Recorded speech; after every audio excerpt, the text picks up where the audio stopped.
자, 오늘은 15장입니다. 23번째 사도행전 강의, 사도행전 15장 1절에서 35절까지인데 앞에 있는 본문만 읽겠습니다. 시작. 어떤 사람들이 유대로부터 내려와서 형제들을 가르치되 너희가 모세의 법대로 할례를 받지 아니하면 능히 구원을 받지 못하리라 하니 바울 및 바나바와 그들 사이에 적지 아니한 다툼과 변론이 일어난지라. 형제들이 이 문제에 대하여 바울과 바나바와 및 그 중에 몇 사람을 예루살렘에 있는 사도와 장로들에게 보내기로 작정하니라. 그들이 교회 전송을 받고 베니게와 사마리아로 다니며 이방인들이 죽게 돌아온 일을 말하여 형제들을 다 크게 기쁘게 하더라. 사람을 택하여 우리 주 예수 그리스도의 이름을 위하여 생명을 아끼지 아니하는 자인 우리가 사랑하는 바나바와 바울과 함께 너희에게 보내기를 만장일치로 결정하였노라. 아멘. 예루살렘 회의, 예루살렘 공회, 예루살렘 총회, 다양한 이름으로 얘기하지만 지금 사도 바울의 1차 전도여행과 2차 전도여행 그 사이에 중요한 안건이 있어서 처음으로 같이 형제들이 모여서 지금 이 중요한 안건을 어떻게 해결할 것인가 라는 것을 처음으로 모여서 논의하는 첫 번 회의가 되겠습니다. 이 사건의 그 안건은 바로 1절에 나와 있습니다. 같이 읽어볼까요? 시작. 어떤 사람들이 유대로부터 내려와서 형제들을 가르치되 너희가 모세의 법대로 할례를 받지 아니하면 능히 구원을 받지 못하리라 하니. 어떤 사람들이 정확하게 이름을 얘기하고 있지만 유대로부터 내려와서 형제들을, 즉 지금 안디옥과 더베와 고브로성과 비시티아 안디옥, 루스드라 이런 데서 1차 전도 여행으로 통해서 복음이 많이 증거되어지는데 그들을 해서 유대로부터 내려와서 유대교의 굉장히 중요한 핵심 중에 하나인 할례 문제를 들고 나온 것입니다. 그래서 너희가 예수를 믿는 것 좋은데 할례를 꼭 받아야 구원을 얻는다. 할례를 받지 못하면 구원을 얻지 못한다. 그러면서 이 할례에 대한 중요한 얘기를 시작했습니다. 사실은 이게 지금 할례에 대한 이야기보다는 이방인도 구원받을 수 있는가? 이방인이라 해도 예수를 믿지만 그러나 정말 구원받으려면 유대교에서 이야기하는 이 할례를 받아야 구원을 얻는다. 이 이야기로 지금 쟁점이 되고 있는 것입니다. 이들이 굉장히 계속 이런 문제로 야기시켰던 거죠. 15장 5절 볼까요? 시작. 바리새파 중에 어떤 믿는 사람들이 일어나 말하되 이방인에게 할례를 행하고 모세의 율법을 지키라 명하는 것이 마땅하다 하니라. 누구냐면 바리새파 중에 굉장히 율법주의자라고 우리가 알려져 있죠. 그들 중에 어떤 사람이 일어나서 굉장히 강경파 발언을 합니다. 이방인이라 할지라도 할례를 행해야 구원을 받는다. 예수를 믿는 것만 가지고는 안 되고 모세 오경에 나와 있고 아브라함을 통하여 언약으로 된 이 할례의 언약의 표정을 가져야 된다. 그리고 모세의 율법을 지키라 명하는 것이 마땅하다. 이건 반드시 이렇게 해야 된다라고 그들이 갖고 있는 전통을 갖고 오는 것입니다. 이 문제가 초대교회에 굉장히 큰 이슈였습니다. 우리는 지금 웬만큼 정리가 돼 있지만 그러나 계속 새롭게 일어나는 문제이기 때문에 그렇습니다. 자, 그 앞에 2절 좀 더 볼까요? 시작. 바울 및 바나바와 그들 사이에 적지 아니한 다툼과 변론이 일어난지라. 형제들이 이 문제에 대하여 바울과 바나바와 및 그 중에 몇 사람을 예루살렘에 있는 사도와 장로들에게 보내기로 작정하니라. 네. 이것이 큰 다툼과 변론이 일어났습니다. 계속 이 논쟁이 끊이지 않고 있었던 거죠. 그래서 이 문제에 대해서 바울은 누구죠? 이방인의 사도. 그 다음에 함께 1차 전도여행을 갔던 바나바. 그리고 그 중에 몇 사람. 그리고 예루살렘에 있는 사도들. 예루살렘 초대교회의 가장 핵심 베이스가 되는 거죠. 그리고 장로들에게 보내기로 결정한 것입니다. 이러므로 말미암아 이제 이 회의가 진행되는 거죠. 3절 볼까요? 시작. 그들이 교회의 전성을 받고 베니게와 사마리아로 다니며 이방인들이 주께 돌아온 일을 말하여 형제들을 다 크게 기쁘게 하더라. 바울과 바나바는 1차 전도 여행을 통해서 또 지금 복음이 이렇게 퍼져가는 부분에 있어서 계속 사람들에게 이야기하고 그 이야기를 들은 사람은 기뻐했다는 것입니다. 이 논의를 가지고 모이게 된 거죠. 6절 시작. 사도와 장로들이 이 일을 의논하러 모여. 오늘날에는 이것 때문에 모여서 논의할 필요가 없습니다. 왜냐하면 이미 정리가 되어 있기 때문에요. 그런데 비슷한 상황들은 여전히 있습니다. 딱 이 내용이다라고 이렇게 말하기는 어렵지만 예를 들어서 말한다면 사실은 저희 교회가 지금 굉장히 이런 입장에 서 있는 편입니다. 이미 이 본문으로 좀 들어가 보면 그 당시 모든 유대인들이 흩어졌습니다. 그들은 흩어져서 유대인의 문화, 유대인의 절기, 유대인의 삶을 그대로 살아가고 있습니다. 그리고 사도 바울도 가는 곳마다 회당을 들어갔습니다. 그래서 그곳에서 말씀을 전했습니다. 우리가 알 것은 회당에 들어가서 이제 회당 끝이다, 교회를 시작해야 됩니다, 이렇게 한 거 아닙니다. 회당이 갖고 있는 문화, 그들이 갖고 있는 기도, 절기 문제, 또 그들이 갖고 있는 기본적인 베이스, 이런 것들을 무시한 적이 없습니다.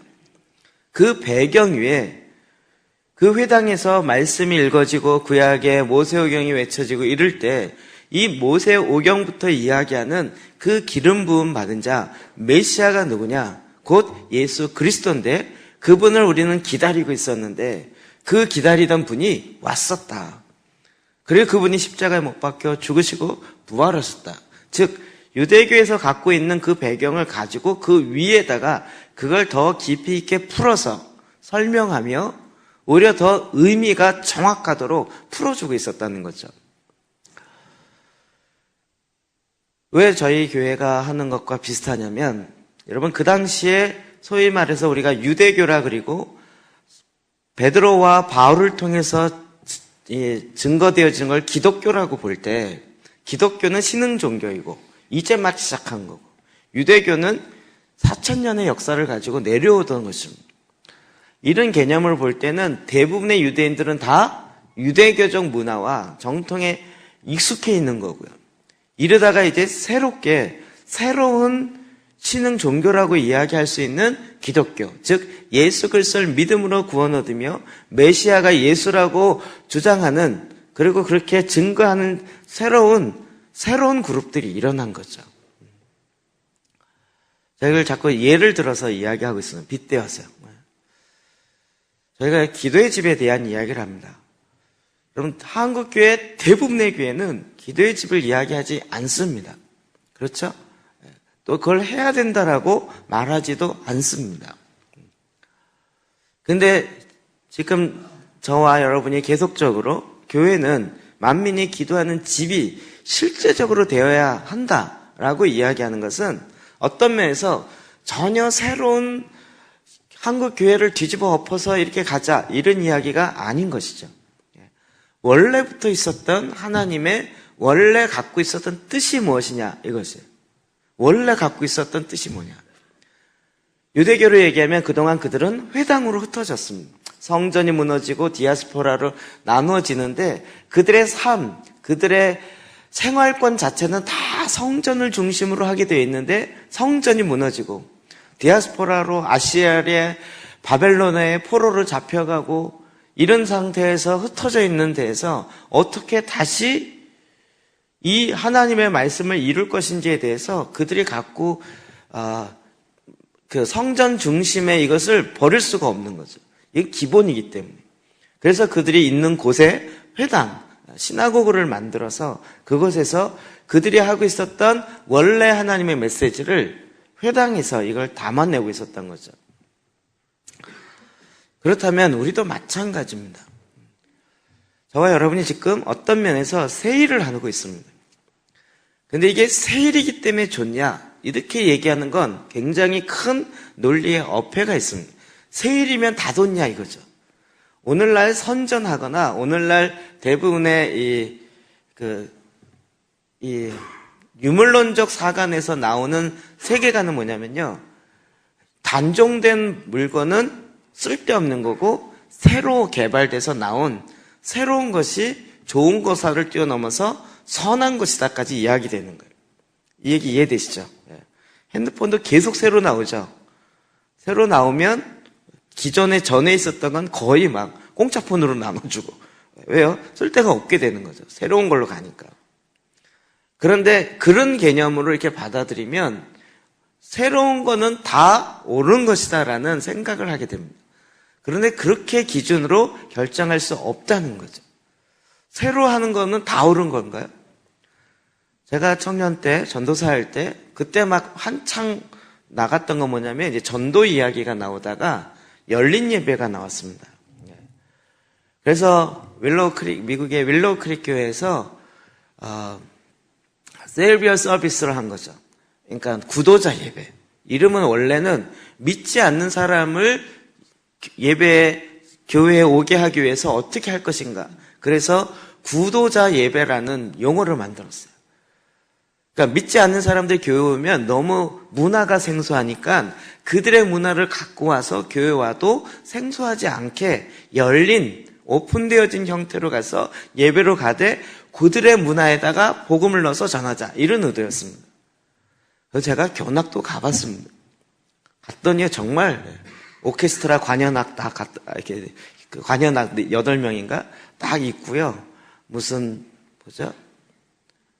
라이브 카페에서 나오는 생음악 같이 빙빙빙 하고, 그리고 성악가가 나와서 이태리 가곡을 부르고, 그리고 유명한 가수가 나오더니 유행가를 부르고. 그래서 저는 신기했죠. 예배 시간 아니야? 그런데 그게 그 사람들이, 그러니까 거기 와 있는 청중들이 그냥 그런 문화를 즐기는 거예요. 무슨 뭐라 하죠? 전 이런 걸 잘 접해보지 않아서.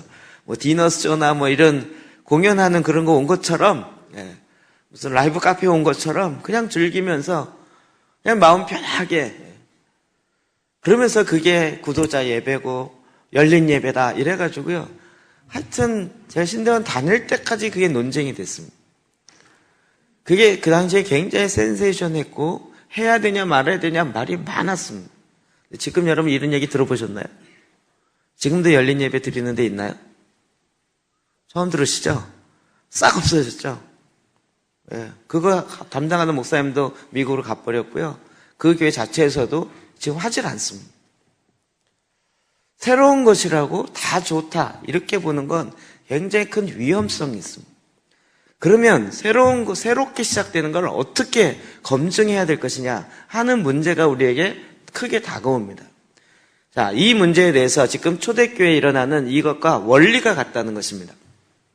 자, 베드로와 바울과 그 다음에 야고보가 각각 이 부분에 있어서 반증하고 있는 걸 봅니다. 베드로의 이야기를 먼저 봅시다. 7절부터 9절입니다. 시작. 많은 변론이 있으기에 베드로가 일어나 말하되 형제들아 너희도 알거니와 하나님이 이방인들로 내 입에서 복음의 말씀을 들어 믿게 하시려고 오래전부터 너희 가운데서 나를 택하시고 또 마음을 아시는 하나님이 우리에게와 같이 그들에게도 성령을 주어 증언하시고 믿음으로 그들의 마음을 깨끗이 하사 그들이나 우리나 차별하지 아니하셨느니라. 많은 변론이 있었다고 얘기합니다. 이걸로 인해서 굉장히, 여러분 유대인들은 예시바 도서관에서 엄청 싸운다고 그랬죠. 우리나라처럼 조용하지 않습니다. 막 하나의 안건 나오면 거기에 대한 견해가 막 10가지, 20가지로 많아지는 이게 유대인들의 특성입니다. 이 문제로 인해서 계속 토론이 붙었어요. 디베이트가 붙은 거예요. 논쟁이 붙은 거죠. 그때 이제 베드로가 일어나서 이야기합니다. 형제들아 너희도 알거니와 하나님이 이방인들을 내 입에서 복음의 말씀을 들어 믿게 하시려고 오래전부터 너희 가운데 나를 택하시고, 지금 뭘 얘기하죠? 내 입에서 나를 택하시고 내 마음을 아시는 하나님이 우리에게와 같이 그들에게도 성령을 주어 증언하시고. 베드로는 지금 자기의 경험을 근거로 이야기하고 있습니다.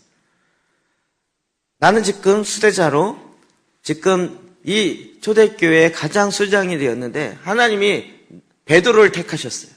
그래서 고넬료의 집에 일어나는 사건들, 이런 걸 통해서 이방인 가운데서도 우리와 똑같이 우리가 성령을 받은 것처럼 그들에게도 성령을 받게 하는 그 경험을 나도 경험했고 그들도 경험했다는 거예요. 그러니 성령께서는 이방인과 유대인을 구별하지 않으니 동일하게 지금 성령을 내려주신다는 거죠. 그래서 이방인들이 받는 믿음은 그들의 믿음을 시험하지 말고 의심하지 말고 우리나 차별이 없게 더하신다, 이렇게 이야기하고 있는 것입니다. 베드로의 논지는 무엇입니까? 그럼 이것은 굉장히 중요한 얘기입니다. 하나님의 성령께서 이 일을 이끌어 가신다는 거예요. 베드로도 유대교의 그 전통에 익숙해 있는 사람이라 이방인과 같이 밥 먹거나 이방인을 만나는 게 굉장히 몸이 움찔움찔하는 사람이에요. 그리고 어떨 때 슬쩍 도망가기도 했었습니다. 이것 때문에 바울에게 혼났죠. 그도 전통이 몸에 쩔어 있던 사람이에요. 그럼에도 불구하고 성령께서 이 일을 이끌어 가신다는 거예요. 즉 우리가 이런 일을 결정함에 있어서 굉장히 중요한 것은 성령께서 지금 이 일을 계속적으로 끌고 가고 있는지를 점검하는 것은 굉장히 필요합니다. 이건 사람의 힘으로 할 수 있는 것이 아닙니다. 저희가 지금 제사장 기도를 하는데 아직까지는 한국에서 저희 교회만 하고 있습니다. 이렇게 일주일에 하루에 3번씩 일주일에 계속적으로 가는 건 저희 교회밖에 없습니다. 근데 이것을 통해서 계속 우리가 보는 건 뭐냐면 전통으로 보면 이건 완전히 새로운 거라 생뚱맞은 것처럼 보이는 거죠. 어떨 때는 한 명이 하고 있고 어떨 때는 3명이 하고 있고 또 리더들마다 하는 스타일이 약간 다르기도 하고 이게 뭐냐라고 얘기할 수도 있지만 근데 참 놀라운 건 해보신 분, 특별히 앞에 인도하시면서 하시는 인도의 경험이 있으신 분은 성령께서 강력하게 그의 입을 주장하고 하나님의 임재와 하나님의 그 성령으로 말미암은 역사가 있다는 걸 경험합니다. 저희가 저희 교회 이야기를 해서 그렇지만 리더가 처음에 10명이었습니다. 지금 한 30명가량 넘게 인도를 하고 있습니다.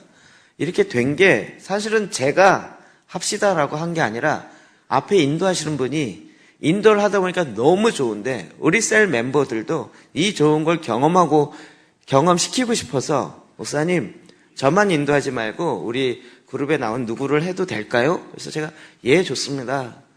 그렇게 해서 제가 안을 낸 게 아니라 리더들이 안을 내서 그 사람들을 같이 기도하게 하고 기도하면서 그 가운데 하나님의 성령의 역사하심들을 경험하게 됩니다. 이것이 굉장히 중요한 기준 중에 하나입니다. 성령께서 정말 이 부분에 구체적으로 역사하는가라는 것을 보는 거죠. 자기의 경험이나 자기의 논리의 판단으로 갈 때는 여러분 우리의 경험이 뭐예요? 베드로의 경험은 사실은 예수님을 만나고 획기적인 많은 경험이 있었지만 그 전에 유대교에 쩔어 있는 이 경험을 가지고는 이걸 판단할 수가 없는 거죠. 근데 이 경험을 뛰어넘는 성령의 역사가 있다는 것이에요. 여러분 이게 굉장히 중요한, 그래서 우리가 이 성령의 역사심을 회방하지 말아야 돼요. 내가 한 번도 안 해봤는데 무엇이 내가 해보지 않은 어떤 것이 일어나는 부분에 있어서 저게 정말 옳으냐 그르냐로 보면 옳기도 하고 틀리기도 합니다. 논리로 따지면 모든 게 다 옳기도 하고 틀리기도 합니다. 논리로 따지는 것이 아니라 그 가운데 성령의 역사심이 있는지를 봐야 되는 거죠. 굉장히 중요한 기준입니다. 자, 그리고 나서 이제 바울과 바나바가 또 논쟁을 합니다. 12절 시작. 온 무리가 가만히 있어 바나바와 바울이 하나님께서 자기들로 말미암아 이방인 중에서 행하신 표적과 기사에 관하여 말하는 것을 듣더니 이제는 바울과 바나바 1차 전도여행을 갔던 이 두 사람을 통하여서 하나님께서 자기들로 말미암아 이방인 중에 행하신 표적과 기사. 물론 우리는 표적과 기사만 쫓을 때는 문제가 있습니다. 그러나 하나님은 표적과 기사를 통하여 하나님의 말씀이 옳은 것을 증명했습니다. 우리가 그 앞에 13절 루스드라에서 있었던 일들 계속 봅니다. 정말 나면서부터 앉은 안진뱅이가 걷게 되어지고 하나님의 역사를 계속 보는 거죠. 하나님의 증거를 우리는 계속 봐야 합니다. 하나님은 지금 살아있고 지금도 역사하시고 움직이기 때문에 그렇습니다. 그래서 실제적인 경험. 되게 재밌는 건 제가 앞으로는 조금 더 제가 얼굴이 사실 잘 이렇게 철판을 깔아야 되는데 철판이 얇아서 이렇게 잘 못하는 경향이 있어요. 대부분 새로운 일을 할 때 일어나는 공통점이 있는데 참 우습게도 간증입니다. 간증이요. 릴리 목사님 교회도요, 간증. 전에 얘기했죠. 간증. 저는 그냥 간증 이렇게 저희처럼 좀 간증이 나타나는 사람 좀 하시지 않으시겠어요? 한 번만 하시면 좋을 것 같은데 이렇게 슬슬 꼬셔갖고 그럴 줄 알았어요. 근데 릴리 목사님 대만의 교회는 그거 아니고요. 아니 말씀대로 사는데 간증이 없어? 다 내! 이렇게 되는 거예요. 간증이 없는 사람이 말씀대로 사는 건 맞아? 다 내! 매주 이렇게 들어요. 간증이 3개월 넘어가면 취소해요. 그건 유효기간 지나서 취소해요. 근데 똑같은 게 춘천 한마음교회 한마음교회 누구죠? 김성록 목사님. 거기도요. 지난번에 한효관 집사님 와서 이렇게 얘기했죠. 그 교회 저희랑 비슷해서 저희 뭐 거기는 기도의 집이나 이렇게 가진 않지만 계속 거기도 간증 계속 간증.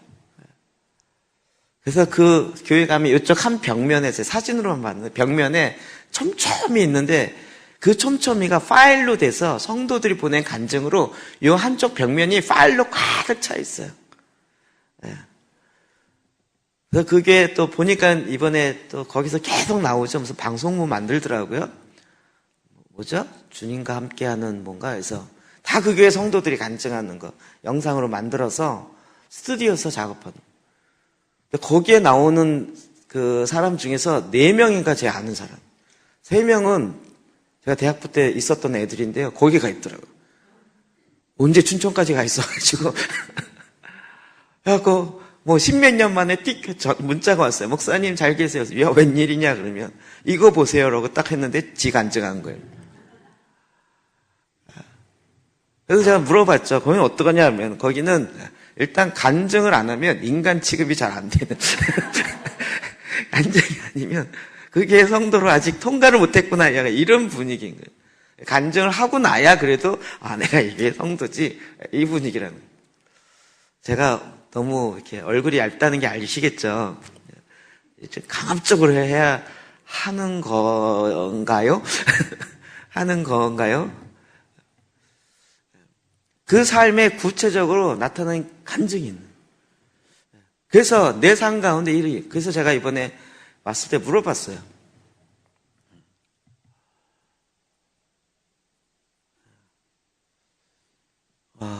이 얘기는 하면 안 되고. 그래서 이제 거기에 간증, 제가 이용매 할머니 그 얘기 했잖아요. 시장에서 이렇게 하신 할머니. 그랬더니 그 얘기를 하더라고요. 간증 들어보시고 마음에 이분이 우리 교회에 맞겠다 하시는 분은 그 간증자 이름을 적어서 요청을 하래요. 목사님이 허락해 주는 사람에 한해서만 파송을 한대요.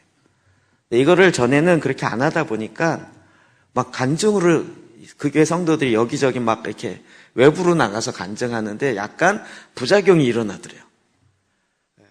보니까 무슨 인간의 참 사악함이 있어요. 자기 간증이 아니고 남에게 들은 간증인데 자기가 한 것처럼 가서 얘기하더래요. 너무 생생하니까 마치 자기가 경험한 것처럼. 그러니까 이제 검증되고 확증되는 사람 중심으로 이걸 해야 된다라고 필요성을 느꼈겠죠. 근데 어쨌든 그 삶 속에 구체적으로 표적과 기사가 하나님이 함께 하시는 역사가 나타난다는 거죠. 삶이 바뀌어지고 기도가 바뀌어지고 그 말씀 자체에 능력 있는 것을 알면서 변화되기 시작하는 거죠. 사도 바울은 지금 그 차원에서 이야기를 하는 거예요. 삶에 구체적인 변화가 있다. 표적과 기사가 일어나고 있다. 이건 사람이 내가 한 것이 아니요 하나님께서 하신 것이다 라는 그 논증을 또 이야기하고 있습니다. 그 다음에 이제 13절부터 14절 15절 보면 야고보가 일어나서 이야기합니다. 세 번째 사람입니다. 시작. 말을 마침에 야고보가 대답하여 이르되 형제들아 내 말을 들으라. 하나님이 처음으로 이방인 중에서 자기 이름을 위할 백성을 취하시려고 그들을 돌보신 것을 시몬이 말하였으니 선지자들의 말씀이 이와 일치하도다. 기록된 바. 네. 야고보 이 야고보에 대해서는 항상 말할 때마다 우리가 조심해야 될 것은 야고보 사도도 있고 예수님의 형제 야고보도 있고, 예. 그래서 이게 야고보 사도인지 아니면 다른 알페오 애들 야고보인지 구분을 해야 되는 거죠. 뭐 하여튼 좀 논란이 있긴 하지만, 네. 말을 마침에 어떤 의미에서 지금 기다리고 있었던 거죠. 베드로와 바나바, 바울이 말하는 것이 멈춰지기를 기다린 거예요. 그 말이 끝나자마자 말을 마침에 야고보가 대답하여 이르되 형제들아 내 말을 들으라. 이제 다시 또 크게 이야기하는 거예요. 하나님이 처음부터 이방인 중에 자기 이름을 위하여 백성을 성취하려고 그들을 돌보신 것을 시몬이 말하였으니 선지자의 말씀이 이와 일치하도다. 이제는 뭘 끄집어냅니까? 말씀을 근거로 끄집어내는 거예요. 베드로는 성령의 역사와 자기의 경험, 그리고 바울은 하나님의 성령으로 말미암은 간증의 놀라운 표적과 기사. 근데 이제 마지막으로 뭘로 도장을 찍냐면 말씀이요. 그런 일이 있다 할지라도 말씀이 증명을 해야 된다는 거예요. 말씀이요. 우리로 얘기하면 기도의 집이 너무 중요해요. 한국교회 아무도 안 하지만 그래도 이제 하나님께서 이를 이끌어가요. 경험이 있고 간증이 있어요. 성령의 역사가 있어요. 그렇다 할지라도 그것이 주안점이기보다는 말씀이 뭐라고 얘기하는 거죠. 말씀이. 야고보 사도가 이 부분에서 말씀이 떠올랐고 그 말씀의 근거에서 설명을 하고 있는 거죠. 그게 16절부터 나옵니다. 시작. 이후에 내가 돌아와서 다윗의 무너진 장막을 다시 지으며 또 그 허물어진 것을 다시 지어 일으키리니 이는 그 남은 사람들과 내 이름으로 일컬음을 받는 모든 이방인들로 주를 찾게 하려 함이라 하셨으니 즉 예로부터 이것을 알게 하시는 주의 말씀이라 함과 같으니라. 아멘. 예. 이 말씀을 아모스서에 있는 이 말씀을 정확하게 끄집어내옵니다. 그리고 내가 돌아와서 다윗의 무너진 장막을 다시 일으키겠다. 이것이 이제 우리의 성경적 근거죠. 이 다윗의 무너진 장막, 그 허물어진 것을 다시 지어 일으키겠다는 거예요. 우리 다윗의 장막이 더 이제는 얘기 안 하는 지 한창 됐지만 그래도 다 알고 계시죠? 다윗이 법궤를 갖고 오고 그 성전은 누가 졌어요? 아들 솔로몬이. 솔로몬이 성전을 다 짓기 전까지 다윗이 그 법궤를 어디다 뒀어요? 자기 다윗성 앞에 시온산에 그 텐트를 쳐놓고 거기 텐트에서 32년 있었다는 얘기죠. 법궤가. 그때는 성소 지성소가 없었어요. 그냥 법궤만 있었고 그걸 텐트를 쳤는데 거기에서 아삭과 여두둔과 시작해서 많은 뮤지션들이 그 법궤 앞에서 끊임없이 찬양한 거예요. 143명, 12 곱하기 12. 그 다윗의 장막, 무너진 장막을 다시 일으킨다는 거예요. 지금 기도의 집을 하는 많은 사람들의 왜 기도의 집을 하냐? 그러면 근거가 이거죠. 사도행전에 뿐만 아니라 아모스서에 이미 계속적으로 이야기하고 있었고 이 다윗의 장막의 핵심은 하나님의 장막까지도 연결되어 나온다. 즉 성경적 근거를 이야기하고 있는 거예요. 그런데 뭐라 그래? 이는 그 남은 사람들과 내 이름으로 일컫는 바 모든 이방인들로 주를 찾게 하렸습니다. 이제는 거기에 막힌 커튼이 없어요. 막힌 담이 없어요. 이방인들도 다 들어와서 하나님을 찾고 하나님을 찬양하게 하려는 그 예언적 말씀이 있는데 이 말씀이 바로 오늘 이방인들도 구원의 역사에 들어오게 되어지는 하나님의 계획입니다. 이게 원래부터 갖고 있었던 하나님의 뜻입니다. 이렇게 이야기하는 거예요. 정말 이건 맞죠. 저는 그러니까 이제 같이 지금 병행해서 기도의 집 이야기를 계속하고 있는데요. 기도의 집은 죄송한데 미국의 아이합에 마이클 비클이 시작한 게 아니라고요. 제가 거기 갔을 때도 그 바로 옆에 숙소 묻었는데 그 숙소의 이름이 뭐냐면 헤론훗 숙소예요. 헤론훗. 헤론훗이 뭐냐면 진센돌프가 독일에서 모라비안 형제단을 하고 있을 때 그 지역이 헤론훗이라는 지역이었어요. 그걸 본따서 자기네 숙소를 그렇게 했어요. 그리고 나중에 보니까 그도 계속 교회사를 보고 성경을 보면서 마이클 베클도 도대체 이 다윗의 장막이 뭐고 하나님께서 예배를 새로운 형태로 하시겠다는데 이게 뭔지 몰라서 앞에 표를 붙여놨지만 10년 동안 82년도에 이걸 받았는데 받아놓고도 뭔 뜻인지 몰라갖고 10년 동안 그냥 목회하고 있었어요. 그러다 나중에 이게 깨달아지고 나서 컨테이너 하나 놓고 거기서 3시간, 7시간 예배하기 시작하면서 그게 1년 반 만에 24시간으로 돌아가면서 기도의 집이 된 거예요. 기도의 집은 아이합이 아니에요. 그들도 성경에 근거해서 가지고 온 거죠. 하나님이 지금도 저와 여러분을 통해서 이 일을 계속 일으키는 거예요. 이분에 저는 너무나도 감사한 것은 이게 누구의 아이디어에서 나온 것이 아니고요. 원래부터 있었던 거죠. 그러니까 사실은 유대인들이 잘못 알고 있었죠. 복음의 역사, 구원의 역사는 할례받은 우리 민족만이라고 착각하고 있었던 거죠. 하나님이 아브라함을 택하시고 그에게 할례를 행하실 때는 구별하라라는 뜻이었지만 그것이 유대인들만이 아니었다는 거죠. 아브라함을 택한 이유도 뭐죠? 열방의 아비가 되게 하는 거예요. 이스라엘만의 아비가 아니라 열방의 아비가 되는 거예요. 그러니까 그들이 그것을 받았지만 그러나 그것을 풀어감에 있어서 왜곡되게 풀어갔다는 거죠. 그 원래 받았던 그 의도, 원래 의도를 정확하게 간파하고 그리고 그 말씀으로 인해서 다시 회복하게 한 거죠.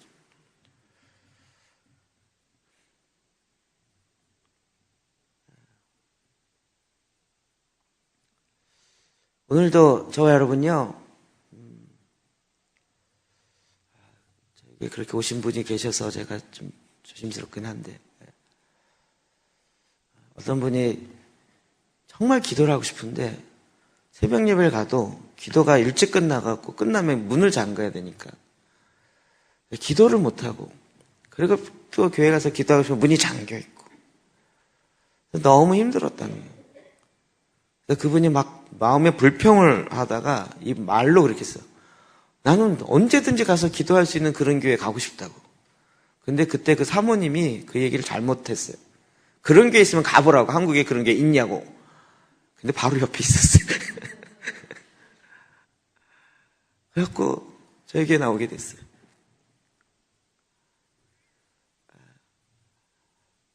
여러분 이게 한국 교회에 지금 기도실이 있다 그래도 쉽게 가서 기도하고 그 집이 만민이 기도하는 집으로서의 그 일을 감당하기가 정말 쉽지 않은 거예요.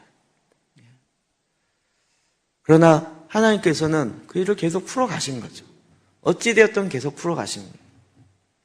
더 중요한 것은 그 다음입니다. 19절.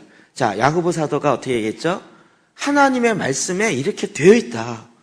그러니 이방인들도 다윗의 장막 가운데 들어와서 이렇게 하는 것은 당연한 거 아니냐라고 이야기한 거죠. 그러면서 19절을 얘기합니다. 시작. 그러므로 내 의견에는 이방인 중에서 하나님께로 돌아오는 자들을 괴롭게 하지 말고. 뭐라고 표현해요? 그러므로 내 의견에는 말씀에 있으면서도 불구하고 이렇게 하지 않은 건 나랑 못해 라고 확 끊어버리거나 또 다른 분파주의를 만들지 않고 이 회의 가운데 해야 될 예의를 충분히 지키는 거예요. 자기가 말씀으로 확증을 받았어요. 그럼에도 불구하고 말씀이 이러니까 이 말씀들 안 하면 나랑 사귀지 마라. 가. 끊어져. 이렇게 확 끊는 것은 한국 사회에 있는 분리의 영이에요. 나랑 생각이 좀 틀리면 확 끊어버려요. 근데 야고보는 성경에 있고 이것이 분명하다라고 본인이 얘기했으면서도 항상 혹시라도 내가 틀릴 수 있다라는 거예요. 그래서 내 의견에는 이라고 항상 겸손하게 이야기를 하는 거죠. 우리나라는 이 부분이요, 굉장히 강한 어조예요. 이거대로 안 되면 손에 장을 쥐죠, 장을. 손 장질 사람 많더라고요. 이 말이 틀리면 내가 뭐 이러면서 너무나도 쉽게. 근데 그 내놓는 안이 뭐냐면 대부분 불리해요. 완전히 끊어버리겠다. 자, 20절 더 볼까요? 21절 시작. 다만 우상의 더러운 것과 음행과 목매어 죽인 것과 피를 멀리하라고 편지하는 것이 옳으니 이는 예로부터 각성에서 모세를 전하는 자가 있어 안식일마다 회당에서 그 글을 읽음이라 하더라. 이방인들도 하나님의 교회 안에, 하나님의 공동체 에 들어오는 것이 합당하다라는 결론이 있지만, 그럼에도 단서 조항을 놓은 거죠. 다만 우상의 더러운 것과 음행과 목매어 죽이는 것과 피를 멀리하라고 편지하는 것이오늘. 이방인이 예수 그리스도를 믿음으로 새로운 그리스도인이 되었어요. 그런데 그 삶이 여전히 바뀌지 않아요. 우상의 더러운 것, 우상 숭배를 하는 거예요. 우상에게 드린 재물을 먹느냐 마냐, 이건 고린도전서에 이미 답이 나와 있죠. 먹어야 됩니까? 먹지 말아야 됩니까?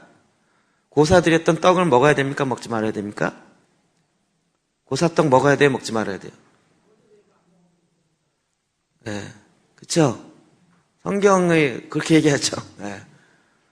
고사 드리기 전에도 그거는 하나님의 것이에요. 고사 드렸다 그래서 우상의 것이 되는 건 아닌 거죠. 그러니까 그건 먹거나 안 먹거나 상관이 없는 거예요.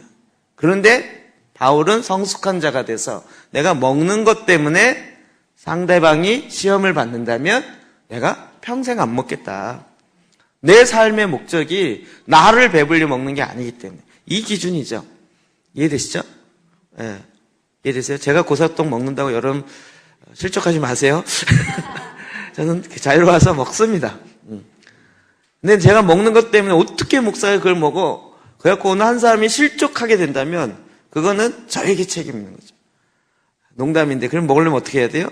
몰래 먹어야 돼요. 그들에게 걸리지 않게 몰래 먹어야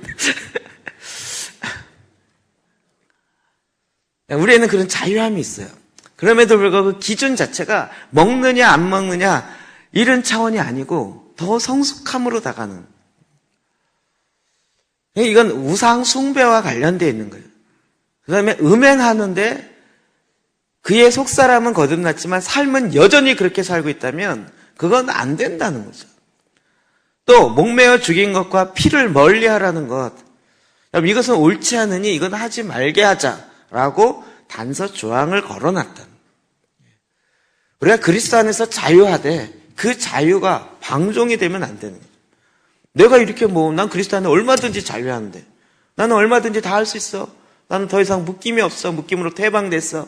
라고 이야기하는 것은 오히려 굉장히 어린 수준의 상황이 되는 것이에요. 자, 피에 대한 이야기. 레위기 17장 12절이요. 시작. 그러므로 내가 이스라엘 자손에게 말하기를 너희 중에 아무도 피를 먹지 말며 너희 중에 거류하는 거류민이라도 피를 먹지 말라 하였나니.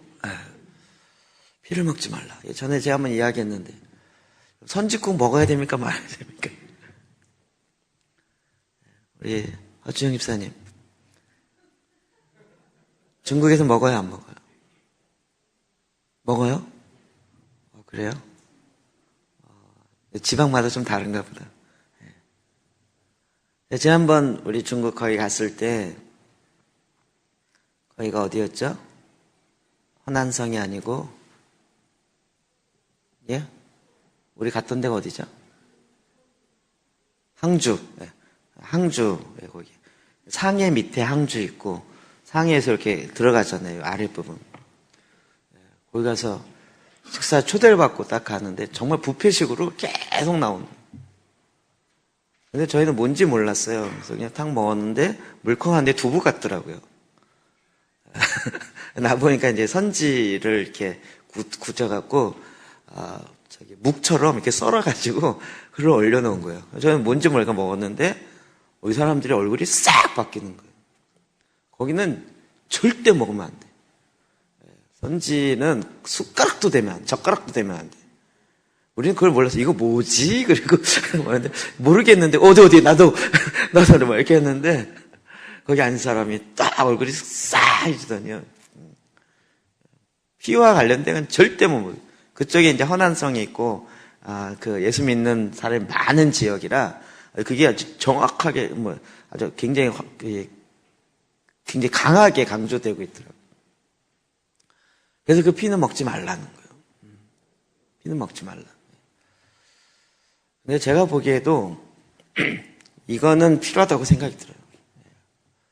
건강에 좋다고 말하기도 흉측하지만 살아있는 사슴 심장에다가 빨대 꽂아갖고 쭉쭉 빨아먹고 살아있는 곰 간 이렇게 잘라먹고 막 아무리 좋다 할지라도 그건 아니지 않을까요? 사람은 몸에 좋다 그러면 뭐든지 다 해먹는다 그렇지만 여러분 그것이 갖고 있는 하나님이 말씀하신 이유가 있죠. 그냥 이방인이라 할지라도 예수 믿고 그들의 표적과 사인이 있다 할지라도 하나님의 백성으로 돌아올 때 기본적으로 삶의 윤리적인 문제와 또 음행과 관련된 문제와 이 기본적인 것으로 지켜야 할 것은 지켜야 합니다라고 권고사항으로 줬다고요. 자, 그러므로 이 편지를 가지고 이제 갑니다. 22절에서 23절 시작.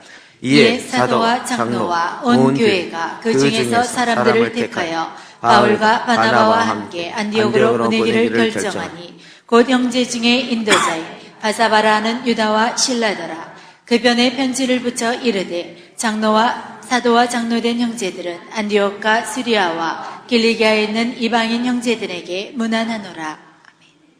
편지를 써서 이제 문안하며 이야기합니다. 유대교의 이 형제, 이방인이었던 이 형제들의 입장에서도 어떤 면에서 내가 지금 예수를 믿고 성령으로 충만해서 새로운 사람이 됐어요. 내가 새로운 사람이 되면 됐지.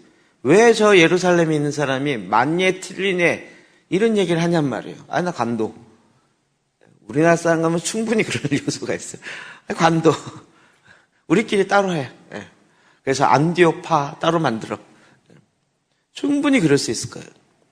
그런데 그들은 그렇지 않고 그 관의를 있는 그대로 인정해주고 있는 거죠. 그래서 그 결정이 나기를 기다리고 있어요. 그리고 그 편지를 통하여서 들어올 때 그 편지 읽는 걸 갖고 그들이 마음에 기뻐요. 31절에 나오죠. 읽어볼까요? 30절부터 시작.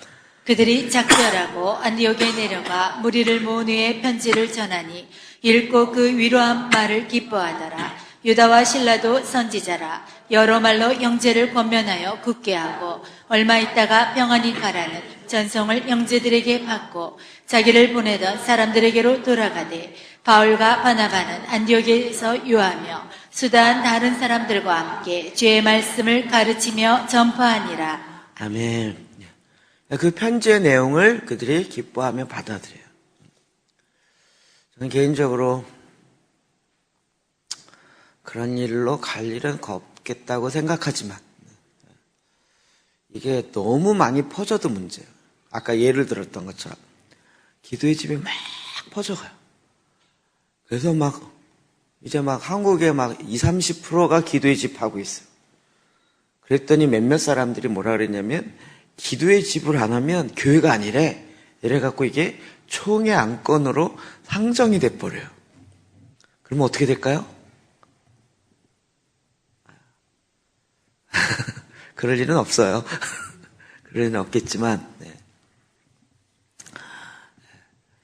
그렇게 될 경우를 할지라도 여러분 그것을 기다리는 거예요. 권위자에게 주어진 그 일을 결정하도록 기다리는 거죠. 물론 거기에 정치적인 입김이 있고 여러 가지 다른 견해와 다른 불순한 세력으로 그럴 수도 있어요. 그럼에도 불구하고 영적인 질서는 지키며 나아가는 거죠. 영적인 질서를 지키는 건 굉장히 중요합니다. 그 권위를 인정하고 그 권위 아래 따라가는 건 굉장히 중요합니다. 저도 이번에 처음 들었어요. 우리 보혈기도 처음 나왔을 때 아데프 박사님 사진 보셨어요? 거기 이렇게 띠로 된 거 보면 사진 이렇게 나와 있잖아요. 거기에는 수염이 없어요. 그냥 구렛나루 이렇게 돼 있어요. 그래서 굉장히 표현이 그런데 귀엽고 젊게 나왔잖아요. 작년에 필그림 하려고 딱 공항에 마중 나갔는데요. 깜짝 놀랐어요. 시꺼먼 분이 위에서부터 아래까지 시꺼멓게 가방도 검었더라고요. 그리고 훅 나오는데 이상하더라고요. 사람들이 다 쳐다봐요. 저건 오드 패션이야? 수염도 이렇게 길어지고. 그분이 미국 정교회로, 그러니까 이집트에 있을 때 곱틱 교회에 있다가 미국 정교회를 들어가면서 정교회의 권위에 인정하기로 하죠. 그래서 그 복장을 그대로 하는 거예요. 수염은 본인이 이렇게 깎으려는데 하나님이 깎지 말라 그랬대요. 너는 수염 안 깎는 게 좋다. 그래서 성령님이 수염 깎는 것까지 얘기하시더라고요. 수염은 그때부터 안 깎으신 거예요. 그래서 지금도 약 1년 정도 은둔하고 계신데 그 권위에 인정해요. 그 권위 자체에 순종하고요. 어찌 보면 나는 상관없어. 제가 농담으로 그랬어요. 아데프 박사님 왜 미국 정교회로 들어가셨지? 이게 미국 개신교 목사 하시지. 딱 좋겠구만 그냥. 그냥 우리처럼 이렇게 넥타이 입고 다니시면 좋지 뭘 그렇게 수도복 입고 다니시려고 그냥 개신교 목사 하시면 딱 좋을 것 같은데. 미국 개신교에서 충분히 받을 수 있을 것 같은데. 농담으로 했거든요. 근데 이제 본인이 갖고 계신 그런 것들을 최대한 그러면서 이렇게 영적인 질서를 지켜요. 그런 부분 저한테도 굉장히 도전이 되더라고요. 얼마든지 나랑 생각이 다르니까 이제 완전 갈라쓰자. 끝이다. 이렇게 할 수 있지만 그렇지 않고 그 질서를 지키는 거예요. 그리고 그 질서 안에서 함께 하나 되어 나가게 하는 거죠. 이 문제가 해결되어짐으로 말미암아 이제 이방인들에게 복음의 증거가 확장되어지는 것뿐만 아니라 그들의 삶의 기준이 잡히는 것까지 딱 잡히는 거죠. 우리는 뭐로 가도 서울만 가면 된다고 누구든지 예수 믿고 구원 받기만 하면 돼 라고 끝나는 것 같지만 그렇지 않고 거기에 편지로 붙어 있는 거죠. 우상 숭배와 음행과 피채 먹는 것 이런 부분에 있어서는 금하고 가장 기본적으로 지켜야 될 기본은 금하고 그리고 주님과 함께하는 이 공동체 안에 들어오는 이 일을 갖는 거죠. 그럼 이건 굉장히 중요한 원리가 됩니다. 우리가 공동체 안에 일어나는 문제들을 풀어가는 그래서 회의하는 내용이 나와 있는 거예요. 회의록인 거예요. 회의록. 이를 통해서 하나님께서 어떻게 이런 문제들을 공동체가 이걸 풀어가느냐라는 굉장히 중요한 지침으로 지금도 저희 가운데 굉장히 많이 허용되어 이렇게 모델이 되고 있는 부분입니다. 이 일을 통해서 공동체가 이제 이걸 정리합니다. 여러분 일이 정리될 때 정리될 타이밍이 있더라고요. 처음부터 정리하자 그러면 아예 역사가 아니라는 게 많아요. 저는 몰랐는데 제가 이거 하나 배운 게 있어요. 저는 좀 이렇게 딱딱 끊어져야 이렇게 좋은 사람이라 무슨 할 때 역할 분담 당신은 어디까지고 우리는 어디까지고 이렇게 딱 끊어서 정해주세요. 뭐는 뭘 해야 되는지 안 해야 되는지 딱 정해주세요. 이러길 편해요. 여러분들 그게 편한 사람이 있죠. 그런데 그 얘기를 하더라고요. 그때 이제 제 친구 목사가 그런 걸 정하지 않으면 그냥 누구든지 대충 할 수 있는 거예요. 대충이라는 단어가 안 좋다는 의미가 아니라 꼭 규정대로 안 하면서도 그냥 마음 있는 사람이 할 수 있는 분위기가 되는 거예요. 근데 딱 정하면 마음이 있어도 이건 내 역할이 아니기 때문에 저 사람의 역할이기 때문에 내가 마음이 있어도 못하게 되는 거예요. 딱 정해지는 게 좋은 것만은 아니에요. 그게 정해지는 타이밍이 있더라고요. 이 말씀 이해되세요? 예. 그러니까 우리는 항상 두 자르씩 딱딱 정해지는 것만이 최고다라고 생각하는데, 그렇게 되어지고 나면 사실은 처음부터 시작하면서 일이 안 되는 경우들이 있어요. 이런 부분이죠. 그냥 아무 얘기 없으면 쓱 진행이 됐는데 물어보면 규정이 정해져 버려요. 이런 거요. 여러분이 이런 거 있어요. 오늘 같은 이제 재직 임명을 해야 된다. 그러면 재직 임명의 기준이 뭐예요라고 물어보면 정해져 버려. 오해별 안 나온 사람은 안 되며, 이게 딱 정해져 버리면 어떻게 돼요? 그 규정이 나오는 거예요. 여태까지 그런 질문한 사람 별로 없죠. 이번엔 좀 몇 분이 있었는데, 그거를 정할까요? 집사의 규정, 그래갖고 정하면 그 문건으로 만들기 시작하면 체계로 나오기 시작하는 거예요. 이제 집사의 자격, 집사의 조건, 성경부터 나와서. 근데 이제 저희가 하여튼 지금까지는 그게 딱 질문하지 않기 때문에, 그리고 그것에 대해서 크게 문제 삼고 있지 않은 거죠. 우리에게 정말 중요한 건 집사냐 아니냐가 아니라 그냥 우리가 한국 교회 안에 있기 때문에 그 제도를 못 잊고 있긴 있지만 거기에 목숨 걸고 있지는 않죠. 집사도 아니다가 그렇게 중요하지 않죠. 오히려 하나님 말씀 가운데서 지금 그 말씀으로 살고 있느냐, 여기에 더 주안점을 갖고 있는 거죠. 더 중요한 부분. 예를 들면 이런 부분이 되는 거죠. 이 일이 정리되어짐으로 초대교회는 이제 담대하게 각 2차, 3차 전도 여행을 갈 수 있는 기반이 형성된 거죠. 이방 선교가 앞으로 계속되어서 이때로부터 시작해서, 그렇죠? 복음의 역사는 계속 퍼져갈 것입니다. 그리고 1900년 지나서 한국에까지 오게 될 것입니다. 우리 연초 문제가 이렇게 된 게 이거예요. 연초 문제라고 아세요? 연초 문제가 무슨 문제인지 아세요? 연기 연재 그 담배 초자 해갖고요. 그래서 담배 피면 집사 안 된다. 이게 한국 교회만 있다는 거 얘기했죠. 한국 교회예요. 우리는 이게 좋은 전통이기도 하면서 또 어떤 면에서는 다시 한번 돌이켜봐야 되고, 쭉 돌아와서 한국 교회까지 오는 거예요. 그리고 이런 전통들이 우리 안에 지금 긍정적으로 남아있는 부분도 있고 또 앞으로 풀어가야 될 숙제가 있는 거죠. 자, 초대교회, 여러분 이것이 타이밍이 있다고 그랬습니다. 정리가 되어지면, 제가 지금 요즘에 계속 작업하고 있는 건 뭐냐면 커리큘럼 작업을 좀 하고 있어요. 타이밍이 된 거죠. 올해에 등대교회를 세우는 것을 주안점으로 목표하고 있어요. 등대교회를 세울 때 여태까지 교회 얘기 안 하고 기도재단 얘기했어요. 개인재단. 재단이란 무엇인가? 그리고 이걸 개인재단으로 어떻게 할 것인가? 이 얘기를 계속한 거죠. 그러다 지금 목사님들이 50명이 넘어가고 그러니까 개인재단을 넘어서 이제는 교회재단은 어떻게 세워야 될 것인가? 라는 것을 논의할 타이밍이 왔어요. 그래서 지금 그것을 미리 준비하면서 등대 교회로서 교회 재단은 어떠해야 할 것인가를 작업하고 있는 거예요. 타이밍이 된 거예요. 그래서 이걸 만들어가고 있는 거죠. 그리고 이게 정리되어지면 여러분도 이제 커리큘럼의 도움을 좀 받아서 필요한 것들 가겠죠.